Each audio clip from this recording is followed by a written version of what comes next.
What's up guys? So update tayo sa ating ginagawa dito guys, no? So another project natin dito. Meron tayo ditong framing sa labas. Cove light dito, cove light. Tapos dito sa loob is na flat na namin yung taas, no?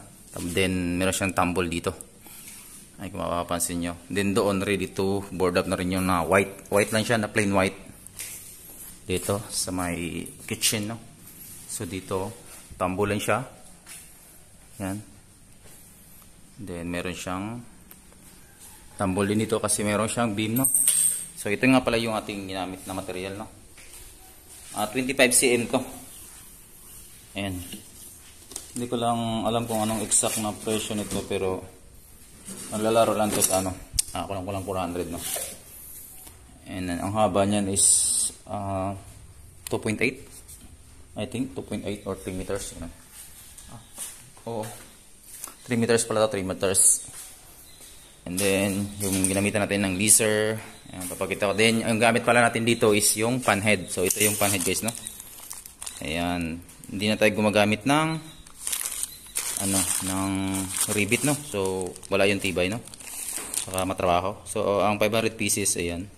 500 pieces. So, nakaubos na kami ng 3 niyan. So, ibig sabihin, ayan yung makikita nyo, ayan siya, oh. Di ba napakatibay niya kasi sa rivet, no? And then ganoon din sa mga hanger. Ayan, ganoon siya. Titingnan natin. So dito may tambol diyan.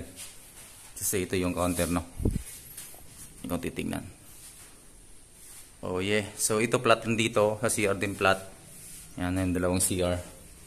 Yung ginagawa natin dito. Tapos ito yung kanyang cornice molding, no? Cornice molding, tsaka ito yung in corner sa in. Yan, 70 yung isa, no? O, diba? Corner arc, core arc. Tapos dito, ito yung sa side natin na yubos, no? Tapos ito channel, tapos paring. Yun lang naman yung ginamit natin. Tsaka yung ginamit pala namin is yung pako, no? Pinaputok natin yan sa wall angle yung ating ginamit din. Nilagyan natin ng cornice molding, no? Tapos cutter lang yung pinagpuputol natin yun.